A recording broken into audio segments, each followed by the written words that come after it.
Le purgatoire, c'est une très bonne nouvelle. Le purgatoire, ce n'est pas les flammes qui viennent nous brûler pour nous faire mal parce qu'on n'a pas été gentil sur la terre. Non, le purgatoire, c'est une expérience d'amour. Dieu vient purger notre vinaigre. Hein. Disons que j'ai un boc de vinaigre. Dieu vient enlever le vinaigre et vient mettre un bon jus de fruits à la place. Et ce bon jus de fruits, il a le goût, il a l'expérience de l'amour de Dieu. Alors les flammes, on peut les garder, mais ce sont bien des flammes d'amour. Dieu vient purifier en nous tout ce qui n'est pas de l'ordre de l'amour, de son amour, non pas un amour sensible, mais bien un amour spirituel qui vient traverser, qui vient retourner, qui vient passer au tamis toute notre humanité pour qu'elle soit la plus belle possible en face de Dieu.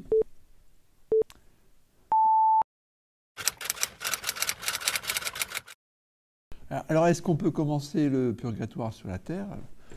Je pense que tous les jours, on a la possibilité d'aller de l'avant avec beaucoup d'espérance. Hein. La foi est la substance des biens qu'on espère.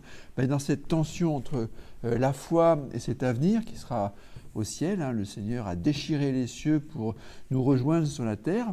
Et bien pour ceux qui demeurent en la présence de Jésus, qui vivent en lui, leur purgatoire a commencé, mais un purgatoire, vous voyez, pas ascético-maso. Hein. On n'est pas des masos quand on est chrétien, simplement en participant à l'expérience du Christ et aussi parfois à sa croix, on ouvre à la dimension de Dieu, de l'universel, toutes nos souffrances, tous nos efforts. Voyez. Tous nos efforts ne sont pas vains, tous nos efforts peuvent participer à cette ouverture de la présence de Dieu en nous. Que ce soit des petits pas que des grands pas, nous pouvons déjà plonger en Dieu en vivant au quotidien. Est-ce qu'il y aura des vidéos au ciel? Qu'est-ce qu'on va faire là-haut? Est-ce qu'on va s'ennuyer? Non, c'est trop bien. Si l'expérience de l'amour déjà sur la terre est la plus belle expérience que l'on peut vivre dans l'ordre de l'amitié sociale, de la relation amoureuse, du mariage, combien plus au ciel cet amour trouvera sa dimension parfaite, puisqu'elle ne sera pas limitée par la finitude, mais elle s'ouvrira à l'amour de Dieu. Ce n'est pas nous qui irons vers Dieu, au ciel c'est Dieu qui viendra en nous. Dieu ayant pris l'initiative après notre mort de nous transformer, bien nous transformera toujours plus.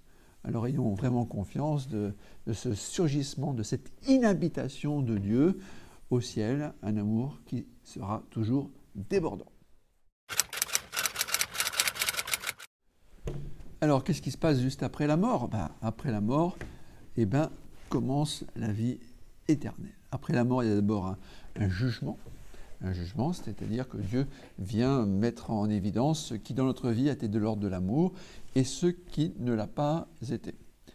Et ensuite, à la fin des derniers temps, lorsque le Christ aura récapitulé toute l'histoire du salut en lui, il y aura la résurrection de la chair. Alors, beaucoup de gens n'y croient pas. Et pourtant, c'est le cœur de notre foi. Le Christ de la mort est ressuscité. D'une décomposition programmée de son corps est maintenant à la droite du Père. Et la Vierge Marie a été la première humaine à faire dans l'Assomption ce passage de la terre au ciel avec son corps, signe que notre corps aussi va participer et vivre éternellement.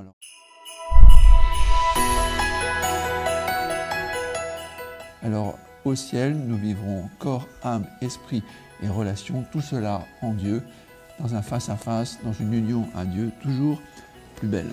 Quoi qu'il arrive, le meilleur est devant. Allons de l'avant avec beaucoup d'espérance, car on va aller de surprise en surprise.